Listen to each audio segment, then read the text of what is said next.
Hello all, welcome to another class of business management. അപ്പോൾ നമ്മളിപ്പോൾ discuss ചെയ്തുകൊണ്ടിരിക്കുന്നത് management കോൺട്രിബ്യൂട്ടേഴ്സിനെ കുറിച്ചിട്ടും അതേപോലെ തന്നെ മാനേജ്മെൻറ്റിലേക്കുള്ള അല്ലെങ്കിൽ മാനേജ്മെൻറ്റ് എന്ന കൺസെപ്റ്റിലേക്കുള്ള ഡിഫറെൻറ്റ് കോൺട്രിബ്യൂഷൻസിനെ കുറിച്ചിട്ടുമാണ്. അതിൻ്റെ മൂന്നാമത്തെ പാർട്ടാണ് നമ്മൾ ഇന്ന് ഡിസ്കസ് ചെയ്യാൻ പോകുന്നത്. അപ്പോൾ ഇന്ന് നമ്മൾ ഡിസ്കസ് ചെയ്യുന്നത് എൽട്ടൺ മയോനെ കുറിച്ചിട്ടാണ്. ജോർജ് എൽട്ടൺ മയോ ഒരു ഓസ്ട്രേലിയൻ മാനേജ്മെൻറ്റ് തിങ്കറാണ് എൽട്ടൺ മയോ. അദ്ദേഹം ഹവാർഡ് യൂണിവേഴ്സിറ്റിയിലെ പ്രൊഫസറായിരുന്നു. നമ്മൾ കഴിഞ്ഞ ക്ലാസ്സിലൊക്കെ സയൻറ്റിഫിക് മാനേജ്മെൻറ്റിനെ കുറിച്ചൊക്കെ ഡിസ്കസ് ചെയ്തിട്ടുണ്ടായിരുന്നു അല്ലേ. സയൻറ്റിഫിക് മാനേജ്മെൻറ്റ് കൂടുതലായിട്ടും ഊന്നൽ കൊടുത്തിരുന്നത് അല്ലെങ്കിൽ കൂടുതൽ ഇമ്പോർട്ടൻസ് കൊടുത്തിരുന്നത് ഒരു ഓർഗനൈസേഷൻ്റെ പ്രൊഡക്ടിവിറ്റിക്കും എഫിഷ്യൻസിക്കും മാത്രമാണ്. അങ്ങനെ ഒരു ഓർഗനൈസേഷൻ്റെ പ്രൊഡക്ടിവിറ്റിക്കും എഫിഷ്യൻസിക്കും മാത്രമാണ് ഒരു ഓർഗനൈസേഷനും ഓർഗനൈസേഷനിലെ മാനേജ്മെൻറ്റും ഇമ്പോർട്ടൻസ് കൊടുക്കുന്നെങ്കിൽ തീർച്ചയായിട്ടും ആ ഓർഗനൈസേഷനിലുള്ള വർക്കേഴ്സിന് അത് നെഗറ്റീവായിട്ടാണ് ബാധിക്കുക. ബിക്കോസ് അവിടെ എന്താ ഉണ്ടാവുക, it will resulted in the exploitation of വർക്കേഴ്സിനെ എക്സ്പ്ലോയിറ്റ് ചെയ്യും. കാരണം ഈ വർക്കേഴ്സിനെ യൂട്ടിലൈസ് ചെയ്യുന്നതിന് വേണ്ടിയിട്ടായിരിക്കും, ഓൺലി ഫോർ ഇൻക്രീസിങ് പ്രൊഡക്ടിവിറ്റി അല്ലേ. അങ്ങനെയാകുമ്പോൾ അവിടെ വർക്കേഴ്സിനെ എക്സ്പ്ലോയിറ്റ് ചെയ്യാനുള്ളൊരു സാധ്യത വളരെ കൂടുതലാണ്. വർക്കേഴ്സിനെ കൺസിഡർ ചെയ്യുക ഒരു ഫാക്ടേഴ്സ് ഓഫ് പ്രൊഡക്ഷൻ ആയിട്ട് മാത്രമായിരിക്കും. ഹ്യൂമൻ റിലേഷന് യാതൊരുവിധ പ്രാധാന്യം കൊടുക്കില്ല, ആ ഒരു രീതിയായിരിക്കും. അങ്ങനെയുള്ള സാഹചര്യത്തിലാണ് എൽട്ടൺ മയോവും അതേപോലെ തന്നെ കുറച്ച് റിസർച്ച് സ്കോളേഴ്സും എല്ലാവരും കൂടി ഒരു സ്റ്റഡി നടത്തി. ആ സ്റ്റഡിയുടെ ബേസിൽ മാനേജ്മെൻറ്റിൻ്റെ ഔട്ട്ലുക്ക് എന്നെ ചേഞ്ച് ചെയ്തു നമുക്ക് പറയാൻ സാധിക്കും. അത്രയും ഒരു ഹ്യൂജ് എക്സ്പെരിമെൻറ്റ് അദ്ദേഹം നടത്തി. ഹോത്തോൺ സ്റ്റഡീസിൽ ഒരു വെസ്റ്റേൺ ഇലക്ട്രിക്കൽ ഒരു സ്റ്റഡി നടത്തി. ആ സ്റ്റഡീസിനെയാണ് നമ്മൾ ഹോത്തോൺ സ്റ്റഡീസ് എന്ന് അറിയപ്പെടുന്നത്. പിന്നീട് അറിയപ്പെട്ടത് വെസ്റ്റേൺ ഇലക്ട്രിക് കമ്പനി, ചിക്കാഗോയിലെ വെസ്റ്റേൺ ഇലക്ട്രിക് കമ്പനിയിലാണ് എന്ത് ചെയ്ത് ഹോത്തോൺ വർക്ക്സ് അല്ലെങ്കിൽ എക്സ്പെരിമെൻറ്റ്സ് അദ്ദേഹവും അദ്ദേഹത്തിൻ്റെ കുറച്ച് ഫ്രണ്ട്സും കൂടി അല്ലെങ്കിൽ അദ്ദേഹത്തിൻ്റെ കുറച്ച് കോ വർക്കേഴ്സും കൂടി ചേർന്നിട്ടാണ് ആ ഒരു സ്റ്റഡി 1927 മുതൽ 1932 വരെ കണ്ടക്ട് ചെയ്തു. അങ്ങനെ കണ്ടക്ട് ചെയ്തതിൻ്റെ ബേസിസിലാണ് ഒരു പുതിയൊരു അപ്രോച്ച്, ഹ്യൂമൻ റിലേഷൻസ് അപ്രോച്ച് അല്ലെങ്കിൽ ഒരു ബിഹേവിയർ അപ്രോച്ച് മാനേജ്മെൻറ്റിലേക്ക് എന്ത് ചെയ്തത് അദ്ദേഹം ഡെവലപ്പ് ചെയ്ത് അല്ലെങ്കിൽ ക്രിയേറ്റ് ചെയ്തത്. അതുകൊണ്ട് തന്നെ ഇദ്ദേഹത്തെ, അതായത് എൽട്ടൺ മയോയെ ഹ്യൂമൻ റിലേഷൻസ് അപ്രോച്ചിൻ്റെ ഫാദർ എന്നും ഒക്കെ അറിയപ്പെടുന്നത്. So Elton Mayo is considered as a father of human relations approach. Or ഈ ഒരു ഹ്യൂമൻ റിലേഷൻ അപ്രോച്ചിനെ ഇപ്പോൾ അറിയപ്പെടുന്നത് ഓർഗനൈസേഷണൽ ബിഹേവിയറാണ്. ഇപ്പോൾ ഓർഗനൈസേഷണൽ ബിഹേവിയറിൻ്റെ കോൺട്രിബ്യൂട്ടർ ആരാണ് അല്ലെങ്കിൽ അത് ഇൻട്രൊഡ്യൂസ് ചെയ്ത ആരാണെന്ന് ചോദിച്ചാൽ we can say that it is George Elton Mayo. അതേപോലെ തന്നെ വളരെ ഫേമസ് ആയിട്ടുള്ള ഒരു എക്സ്പെരിമെൻ്റ് ആണ് അല്ലെങ്കിൽ സ്റ്റഡിയാണ് ഹോത്തോൺ സ്റ്റഡീസ് എന്ന് പറഞ്ഞത്. ഈ ഹോത്തോൺ സ്റ്റഡീസ് ബിഹേവിയറൽ അപ്രോച്ചിൻ്റെ സ്റ്റാർട്ടിംഗ് പോയിൻ്റ് ആണെന്ന് വേണമെങ്കിൽ പറയാം. ഈ ഹോത്തോൺ സ്റ്റഡീസിലൂടെയാണ് മാനേജ്മെൻറ്റിന് തന്നെ ഒരു ബിഹേവിയറൽ അപ്രോച്ച് ഡെവലപ്പ് ചെയ്യാൻ വേണ്ടി സാധിച്ചിട്ടുണ്ടായിരുന്നത്. ഓക്കെ, അപ്പോൾ നമുക്ക് ജസ്റ്റ് ഹോത്തോൺ സ്റ്റഡി എന്താണെന്നുള്ളതൊന്ന് നമുക്ക് നോക്കാം. വളരെ ഡീറ്റെയിൽ ആയിട്ടൊന്നും നമുക്ക് ഡിസ്കസ് ചെയ്യാനില്ല, ബട്ട് സ്റ്റിൽ എന്താണ് ഹോത്തോൺ സ്റ്റഡീസ് എന്ന് നോക്കാം. ഈ ഒരു സ്റ്റഡിയുടെ എയിം എന്ന് പറയുന്നത് വർക്ക് എൻവയോൺമെൻറ്റിൻ്റെ അതേപോലെ തന്നെ വർക്ക് എൻവയോൺമെൻറ്റ് കൃത്യമായിട്ട് സ്റ്റഡി ചെയ്യുക, റെസ്റ്റ് ടൈം, ഫാറ്റീഗ്, അതേപോലെ തന്നെ working hours, working conditions, monotony അല്ലെങ്കിൽ മണി ഇൻസെൻറ്റീവ്സ്, എംപ്ലോയിൻ്റെ ആറ്റിറ്റ്യൂഡ് ഇങ്ങനെയുള്ള കാര്യങ്ങളൊക്കെ സ്റ്റഡി ചെയ്യണം. അപ്പോൾ ആ കാര്യങ്ങൾ എങ്ങനെയാണ് വർക്കേഴ്സിനെ എഫക്റ്റ് ചെയ്യുന്നത്, ആ കാര്യങ്ങൾ എങ്ങനെയാണ് വർക്കേഴ്സിന് ബെനിഫിഷ്യൽ ആകുന്നത് എന്നുള്ള രീതിയും ആ അത്തരത്തിലുള്ള കാര്യങ്ങൾ എങ്ങനെയാണ് പ്രൊഡക്ടിവിറ്റിയിലേക്ക് എഫക്റ്റ് ചെയ്യുന്നുള്ള കാര്യങ്ങളൊക്കെയാണ് ഹോത്തോൺ സ്റ്റഡീസിൽ സ്റ്റഡി ചെയ്തിരുന്നത്. അങ്ങനെ മയോയുടെ അസിസ്റ്റൻസും ഒക്കെ ഒരുപാട് മെഷേഴ്സൊക്കെ കൊണ്ടുവന്നിട്ട് ഈ വർക്കിംഗ് കണ്ടീഷനിലൊക്കെ ഇത്തരത്തിലുള്ള സ്റ്റഡി നടത്തുന്ന ഫിസിക്കൽ ഫാക്ടേഴ്സ്, ഓഫ്കോഴ്സ് ഫിസിക്കലും അതേപോലെ തന്നെ അല്ലാത്ത ബിഹേവിയറൽ ഫാക്ടേഴ്സും ഒക്കെ എങ്ങനെയാണ് പ്രൊഡക്ടിവിറ്റിയെ ഇൻഫ്ലുവൻസ് ചെയ്യുന്നത് എന്നാണ് ഡിസ്കസ് ചെയ്യുന്നത്. അതിൽ അണ്ടർടേക്ക് ചെയ്ത പ്രധാനപ്പെട്ട 5 സ്റ്റഡീസ് എന്ന് പറയുന്നത് experiments on illumination, relay assembly test room, mass interviewing program, bank wiring observation room. Note the point, this a printing mistake. Bank wiring observation റൂമാണ്. അതേപോലെ തന്നെ പേഴ്സണൽ കൗൺസിലിംഗ്. ഈ 5 സ്റ്റഡീസാണ് പ്രധാനമായിട്ട് കണ്ടക്ട് ചെയ്തിരുന്നത്. ഈ എക്സ്പെരിമെൻറ്റ്സ് ഓൺ ഇല്യൂമിനേഷൻ എന്ന് പറയുന്നത് it is conducted to find out how varying levels of illumination effects on productivity. അതായത് ഒരു റൂമിൽ നമുക്ക് ഈ ലൈറ്റ് എഫക്റ്റ് ഉണ്ടാവില്ല, amount of light at work place, അതിൻ്റെ എത്രത്തോളം എമൗണ്ട് കൂടുന്നു, എത്രത്തോളം ഈ പ്രൊഡക്ടിവിറ്റി എങ്ങനെ ബാധിക്കും എന്നുള്ളതാണ്. അത് ഒരു ഓർഗനൈസേഷനിൽ അതിൻ്റെ ഒരു പെർട്ടിക്കുലർ പ്ലേസിൽ നമുക്ക് ലൈറ്റ് എഫക്റ്റ് കൂടുതൽ ഉണ്ടാകുമ്പോഴാണ് അല്ലെങ്കിൽ കുറവുണ്ടാകുമ്പോഴാണ് കൃത്യമായിട്ട് വർക്ക് ചെയ്യാൻ സാധിക്കുന്നത് എന്നത് സ്റ്റഡി ചെയ്ത ഒരു എക്സ്പെരിമെൻറ്റ് ചെയ്ത ഒരു ഏരിയ ആയിരുന്നു എക്സ്പെരിമെൻറ്റ്സ് ഓൺ ഇലൂമിനേഷൻ എന്ന് പറയുന്നത്. ഒരു ഫിസിക്കൽ ഫാക്ടറാണ് ഇവിടെ സ്റ്റഡി ചെയ്തത്. ലൈറ്റ്, എമൗണ്ട് ഓഫ് ലൈറ്റ് എന്ന് പറയുന്ന ഫിസിക്കൽ ഫാക്ടർ ആണല്ലോ അല്ലേ. ആ ഫിസിക്കൽ ഫാക്ടർ സ്റ്റഡി ചെയ്ത ഒരു എക്സ്പെരിമെൻ്റ് ആയിരുന്നു എക്സ്പെരിമെൻറ്റ്സ് ഓൺ ഇലൂമിനേഷൻ. അപ്പോൾ അത് വർക്കേഴ്സിന് വർക്കിംഗ് ടൈമിൽ പ്രോപ്പറായിട്ടുള്ള ലൈറ്റിംഗ് ലഭിക്കുന്നുണ്ടോ, ഇൻഫ്രാസ്ട്രക്ചറലി അവർ ആഡിക്വേറ്റ് ആയിട്ടുള്ള കാര്യങ്ങൾ അവർക്ക് ഉണ്ടോ എന്ന് നോക്കാൻ വേണ്ടിയിട്ടാണ്. പിന്നുള്ളത് റിലേ അസംബ്ലി ടെസ്റ്റ് റൂം ആയിരുന്നു മറ്റൊരു സ്റ്റഡി. ഈ ഒരു സ്റ്റഡിയിൽ ഫൈൻഡ് ഔട്ട് ചെയ്തത് effects of changes in number of work hours and related working conditions on productivity. അതായത് ഒരു ഓർഗനൈസേഷനിലെ വർക്കേഴ്സിന് എത്രത്തോളം വർക്കിംഗ് അവേഴ്സ് കൊടുക്കുന്നുണ്ട്, ആ വർക്കിംഗ് അവേഴ്സിൽ അവർക്ക് എത്രത്തോളം വർക്കിംഗ് കണ്ടീഷൻസ് അലോ ചെയ്ത് കൊടുക്കുന്നുണ്ട്, ആ രണ്ടിൻ്റെയും എഫക്റ്റാണ്. അതായത് ഇപ്പോൾ വർക്കിംഗ് അവേഴ്സ് ഒരുപാട് ഇപ്പോൾ 10 or 12 വർക്കിംഗ് അവേഴ്സ് കൊടുത്തു, പക്ഷേ ആ വർക്കിംഗ് അവേഴ്സിലേക്ക് അവർക്ക് വർക്ക് ചെയ്യാൻ ആവശ്യമായിട്ടുള്ള പ്രോപ്പർ ഇൻഫ്രാസ്ട്രക്ചർ ഫെസിലിറ്റീസോ വർക്കിംഗ് കണ്ടീഷനൊന്നും പ്രൊവൈഡ് ചെയ്യുന്നില്ലെങ്കിൽ തീർച്ചയായിട്ടും അത് വർക്കിംഗ് കണ്ടീഷനെ മോശമായിട്ട് ബാധിക്കും, പ്രൊഡക്ടിവിറ്റി കുറയും അല്ലേ. അപ്പോൾ പ്രൊഡക്ടിവിറ്റി മാത്രം ഇൻക്രീസ് ചെയ്യാവുന്ന രീതിയല്ല ഇവിടെ നോക്കുന്നത്, വർക്കേഴ്സിന് എന്ത് കൊടുക്കണം, പ്രോപ്പർ വർക്കിംഗ് കണ്ടീഷനും കൊടുക്കണം. ആ രീതിയിലുള്ള സ്റ്റഡിയാണ് റിലേ അസംബ്ലി ടെസ്റ്റ് റൂമിൽ നടത്തിയിരുന്നത്.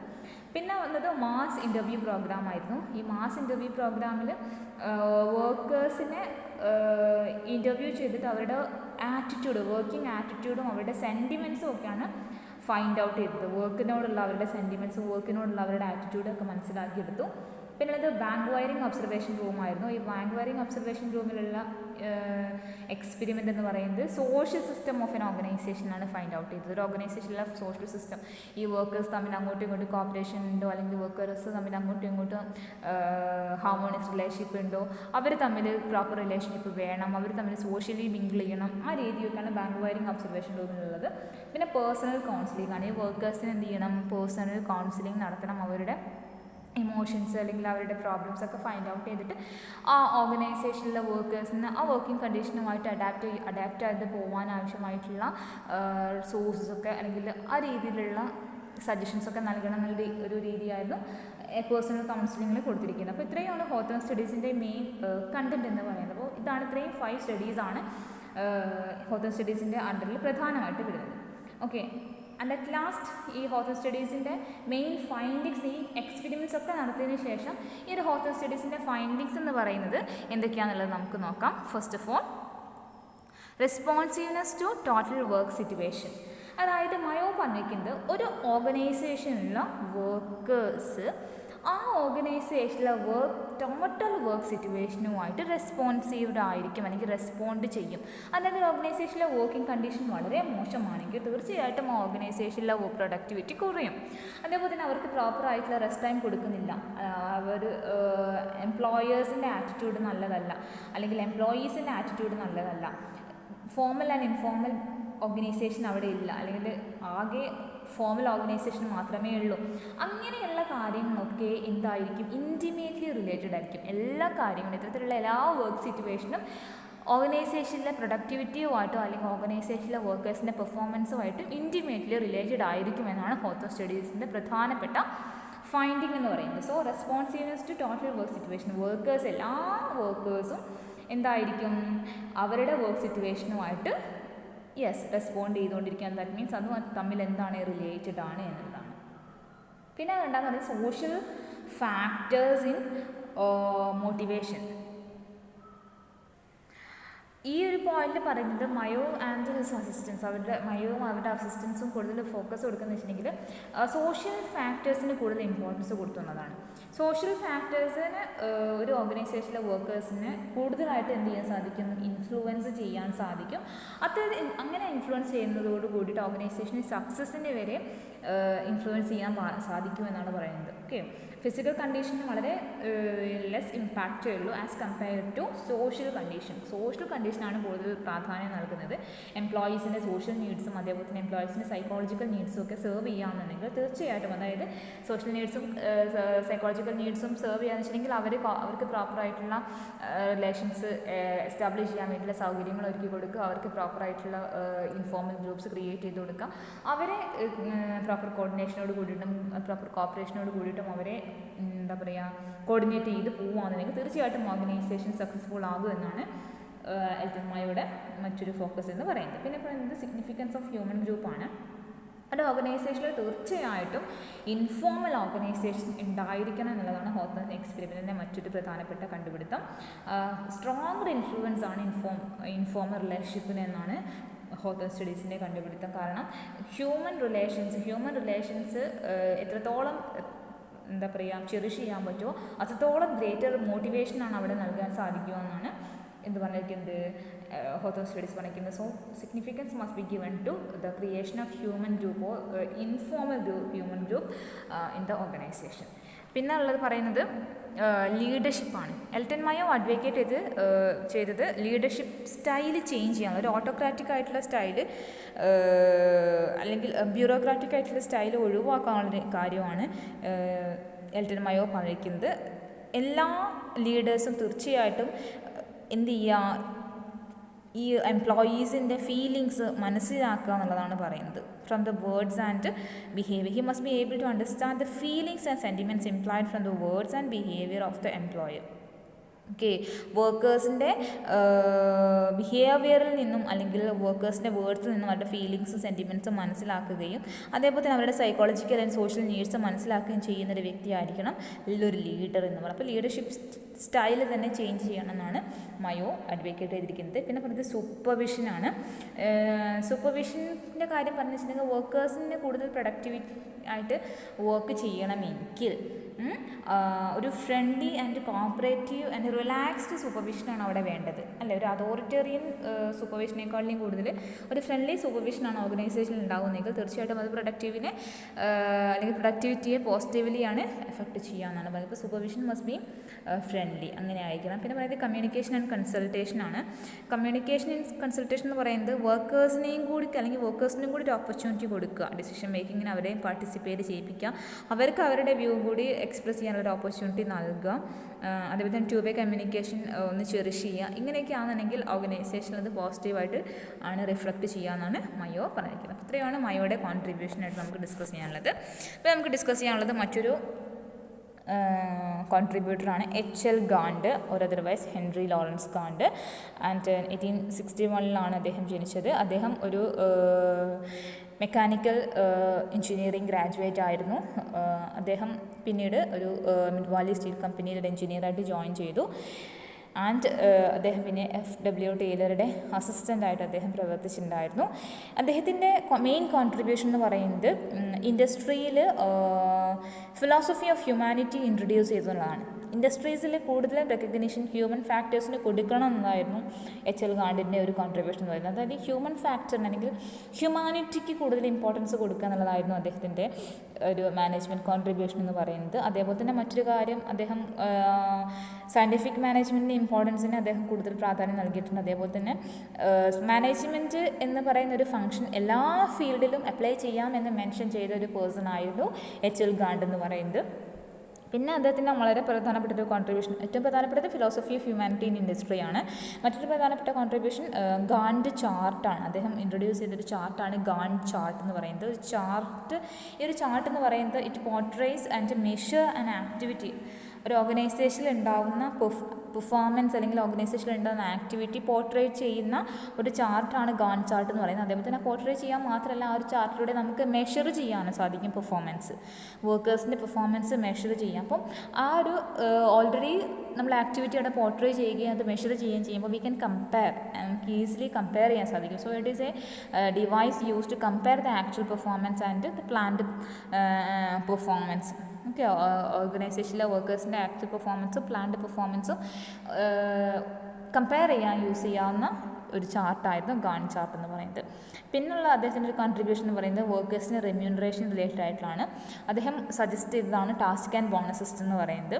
ഈ ഒരു ടാസ്ക് ആൻഡ് ബോണസ് സിസ്റ്റത്തിൽ പറയുന്നത് ഒരു വർക്കർ അദ്ദേഹത്തിന് പറഞ്ഞിരിക്കുന്ന ടൈമിനുള്ളിൽ വർക്ക് കംപ്ലീറ്റ് ചെയ്ത് കഴിഞ്ഞിട്ടുണ്ടെങ്കിൽ കൃത്യമായിട്ടുള്ള പേയ്മെൻറ്റും പ്ലസ് ഒരു അഡീഷണൽ ബോണസും കൂടി പേ ചെയ്യാന്നുള്ളത്. അതായത് മിനിമം വേജസ് പ്ലസ് ഒരു ഡെഫിനിറ്റ് എമൗണ്ട് ഓഫ് ബോണസും പേ ചെയ്യാം. ഓൺ ദ അതർ ഹാൻഡ് ആ ഒരു വർക്കർ പറഞ്ഞിരിക്കുന്ന ടൈമിനുള്ളിൽ കംപ്ലീറ്റ് ചെയ്തിട്ടില്ല എങ്കിൽ മിനിമം വേജസ് മാത്രം പ്രൊവൈഡ് ചെയ്യാന്നുള്ളൊരു കോൺട്രിബ്യൂഷൻ ആയിരുന്നു അദ്ദേഹത്തിൻ്റെ റെമ്യൂണറേഷനിൽ പറഞ്ഞിരിക്കുന്നത്. പിന്നെ പറഞ്ഞത് എച്ച്.എൽ. ഗാർഡ് കൂടുതലും ഫോക്കസ് ചെയ്തത് സർവീസിനാണ്. ഓർഗനൈസേഷനിലെ മാനേജ്മെൻറ്റ് എന്ന് പറയുന്ന ഒരു സർവീസാണ്, അല്ലെങ്കിൽ പ്രോഫിറ്റിന് വേണ്ടിയിട്ടുള്ളതല്ല. ഓർഗനൈസേഷൻ എന്ന് പറയുന്നത് ഒരു സർവീസാണ് റാദർ ദാൻ ഓൺ പ്രോഫിറ്റ് എന്നാണ് പറഞ്ഞിരിക്കുന്നത്. പിന്നെ കൂടുതലും ലീഡർഷിപ്പ് ഫങ്ഷനാണ് അദ്ദേഹം പ്രാധാന്യം കൊടുത്തിരിക്കുന്നത്, ലീഡർഷിപ്പ് ഫങ്ഷൻ. ഓക്കെ, അപ്പോൾ അത്രയുമാണ് എച്ച്.എൽ. ഗാർഡിനെ കുറിച്ച് ഡിസ്കസ് ചെയ്യാനുള്ളത്. പിന്നുള്ളത് ഫ്രാങ്ക് ബങ്കർ ഗിൽബർട്ട് ആയിരുന്നു. അദ്ദേഹം ഒരു അമേരിക്കൻ എഞ്ചിനീയർ ആയിരുന്നു. അദ്ദേഹം മനസ്സിലാക്കിയിടത്തോളം ഒരു ഓർഗനൈസേഷനിൽ ഒരുപാട് വേസ്റ്റ് എഫേർട്ട് ഉണ്ടാവുന്നുണ്ട്. അപ്പോൾ വളരെ വലിയ കോൺട്രിബ്യൂഷൻ നടത്തിയ ഒരാളായിരുന്നു എഫ്.ബി. ഗിൽബർട്ട്. ബിക്കോസ് ഒരു ഓർഗനൈസേഷനിൽ ഉണ്ടാകുന്ന ടൂ മെനി അൺനെസസറി ആക്ഷൻസ് ഒഴിവാക്കിക്കൊണ്ട് ഒരു ഓർഗനൈസേഷനിലുള്ള പെർഫോമൻസ് എങ്ങനെ ഒപ്റ്റിമം ആക്കാം എന്ന് സ്റ്റഡി ചെയ്ത് അദ്ദേഹം കണ്ടെത്തിയൊരു കാര്യമായിരുന്നു മോഷൻ സ്റ്റഡി എന്ന് പറയുന്നത്. മോഷൻ സ്റ്റഡി, അതായത് മൂവ്മെൻറ്റ്സ് സ്റ്റഡി ചെയ്തു. അദ്ദേഹം ഒരു ബ്രിക്ക് ലേയിങ്ങിൻ്റെ മൂവ്മെൻറ്റ്സ് സ്റ്റഡി ചെയ്തിട്ട് അദ്ദേഹം എന്ത് ചെയ്തു, ഒരു ഇംപ്രൂവ്ഡ് മെത്തേഡ് അദ്ദേഹം ഡെവലപ്പ് ചെയ്തു. മോഷൻസ് സ്റ്റഡി ചെയ്തിട്ട് ബ്രിക്ക് ലേയിങ്ങിൻ്റെ മോഷൻസ് സ്റ്റഡി ചെയ്തിട്ട് അദ്ദേഹം ഒരു ഇംപ്രൂവ്ഡ് മെത്തേഡ് അദ്ദേഹം ഡെവലപ്പ് ചെയ്തു. അതായത് ഒരു ഓർഗനൈസേഷനിൽ ബ്രിക്ക് ലേയിങ്ങിൻ്റെ കാര്യം അല്ലെങ്കിൽ ബ്രിക്ക് ലേയിങ് മെത്തേഡ് നോക്കിയിട്ട് അദ്ദേഹം നമ്പർ ഓഫ് മോഷൻസ് അദ്ദേഹം റെഡ്യൂസ് ചെയ്തു. 18 മോഷൻസ് ആയിരുന്നു അവർ ആദ്യം എടുത്തിരുന്നത്. അതായത് ബ്രിക്ക് ലേ ചെയ്യാൻ വേണ്ടിയിട്ട് 18 മോഷൻസ് എടുത്തിരുന്ന ആ ഒരു മൂവ്മെൻറ്റ് അല്ലെങ്കിൽ 18 മൂവ്മെൻറ്റ്സിൽ നിന്ന് 5 മൂവ്മെൻറ്റ്സിലേക്ക് അദ്ദേഹം അത് റെഡ്യൂസ് ചെയ്തു. അതേപോലെ തന്നെ 175 ബ്രിക്ക് ആയിരുന്നു ആദ്യം ലേ ചെയ്തിരുന്നത്. പിന്നീട് അദ്ദേഹം ആ ഒരു മോഷൻസ് റെഡ്യൂസ് ചെയ്തതിന് ശേഷം, അല്ലെങ്കിൽ ആ ഒരു ആവശ്യമില്ലാത്ത അൺനെസസറി മോഷൻ റെഡ്യൂസ് ചെയ്തതിന് ശേഷം ആ 175 ബ്രിക്ക് ലേ ചെയ്തതിൽ നിന്നും എങ്ങോട്ടേക്ക് മാറി, 350ലേക്ക് മാറി. അപ്പോൾ ചുരുക്കം പറയുകയാണെങ്കിൽ ആവശ്യമില്ലാത്ത മൂവ്മെൻറ്റ്സ് റെഡ്യൂസ് ചെയ്തുകൊണ്ട് വർക്ക് കൂട്ടുക. അപ്പോൾ ശരിക്കും പറയണമെങ്കിൽ ഒരു 100% ആൻഡ് എബവ് പ്രൊഡക്ടിവിറ്റിയാണ് അദ്ദേഹത്തിന് ഈ മോഷൻ സ്റ്റഡീസിലൂടെ കൊണ്ടുവരാൻ സാധിച്ചത്. അപ്പോൾ ആ ഒരു ഓർഗനൈസേഷൻ ഉണ്ടാകുന്ന വേസ്റ്റ് എഫേർട്ട് റെഡ്യൂസ് ചെയ്തു, അല്ലെങ്കിൽ മോഷൻ സ്റ്റഡിയാണ് എഫ്.ബി. ഗിൽബർട്ടിൻ്റെ കോൺട്രിബ്യൂഷൻ എന്ന് പറയുന്നത് ടുവേർഡ്സ് മാനേജ്മെൻറ്റ്. ഓക്കെ, അതല്ലാത്ത മെയിൻ കോൺട്രിബ്യൂഷൻസ് എന്ന് പറയുന്നത് ഏറ്റവും പ്രധാനപ്പെട്ട എന്താണ്, best way to do job to reduce unnecessary motion. അല്ലെങ്കിൽ ഓർഗനൈസേഷനിലുള്ള ഏറ്റവും നല്ല വഴി, ഒരു ജോബ് ചെയ്യാൻ വേണ്ടിയിട്ടുള്ള ഏറ്റവും നല്ല വഴി എന്ന് പറയുന്നത് അൺനെസസറി മോഷൻ ഒഴിവാക്കുക എന്നുള്ളതാണ്. Another related with motion study വെച്ചാൽ മോഷൻ സ്റ്റഡിക്ക് ഏറ്റവും പ്രധാനപ്പെട്ട അല്ലെങ്കിൽ ഏറ്റവും ബെസ്റ്റ് മെത്തേഡാണ് മോഷൻ സ്റ്റഡി എന്നാണ് അദ്ദേഹം പറഞ്ഞിരിക്കുന്നത്. അതേപോലെ തന്നെ ഒരു new type of time study അദ്ദേഹം ഇൻട്രൊഡ്യൂസ് ചെയ്തിട്ടുണ്ട്. അപ്പോൾ ടൈം ആൻഡ് മോഷൻ സ്റ്റഡി ഒരേ സമയത്ത് ഇൻട്രൊഡ്യൂസ് ചെയ്തൊരു പേഴ്സണാണ് എഫ്.ബി. ഗിൽബർട്ട് എന്ന് പറയുന്നത്. പിന്നുള്ളത് he emphasized on providing training to workers on every beginning. Okay, ഒരു ഓർഗനൈസേഷനിലേക്ക് എത്തുന്ന ഓരോ എംപ്ലോയീസിനും അല്ലെങ്കിൽ ഓരോ വർക്കേഴ്സിനും സ്റ്റാർട്ടിങ്ങിൽ തന്നെ ട്രെയിനിങ് നൽകണമെന്ന് എംഫസൈസ് അല്ലെങ്കിൽ സജസ്റ്റ് ചെയ്തത് ആരാണ്, എഫ്.ബി. ഗിൽബർട്ടാണ്. എന്നുണ്ടെങ്കിൽ മാത്രമേ എല്ലാ ഓർഗനൈസേഷനിൽ വർക്കിംഗ് അല്ലെങ്കിൽ ഓർഗനൈസേഷനിലെ പെർഫോമൻസ് നമുക്ക് എന്ത് ചെയ്യാൻ സാധിക്കുള്ളൂ, ഒപ്റ്റിമാക്കാൻ സാധിക്കുള്ളൂ. അതേപോലെ തന്നെ ഒരു ഓർഗനൈസേഷനിൽ 3 position plan of promotions develop ചെയ്തതും ആരായിരുന്നു, എഫ്.ബി. ഗിൽബർട്ടായിരുന്നു.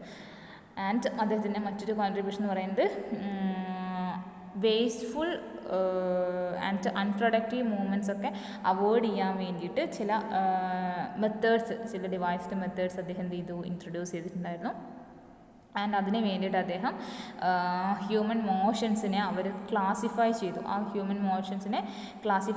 ആ ഒരു ക്ലാസിഫിക്കേഷനെ നമ്മൾ എന്താ വിളിക്കുന്നത്, തേർബ്ലിക്സ് എന്നായിരുന്നു വിളിക്കുന്നത്. എന്താണ് തേർബ്ലിക്സ് ആണ്. അപ്പോൾ ഈ മൂവ്മെൻറ്റ്സിനെ, അതായത് ഹ്യൂമൻ മോഷൻസിനെ തേർബ്ലിക്സ് എന്ന രീതിയിലാക്കി എന്ത് ചെയ്തു, ക്ലാസിഫൈ ചെയ്തിട്ട് വേസ്റ്റ്ഫുൾ ആൻഡ് അൺപ്രൊഡക്റ്റീവ് മൂവ്മെൻറ്റ്സിനെ എന്ത് ചെയ്യാൻ ശ്രമിച്ചു, അദ്ദേഹം അവോയ്ഡ് ചെയ്യാൻ വേണ്ടിയിട്ട് ശ്രമിച്ചു.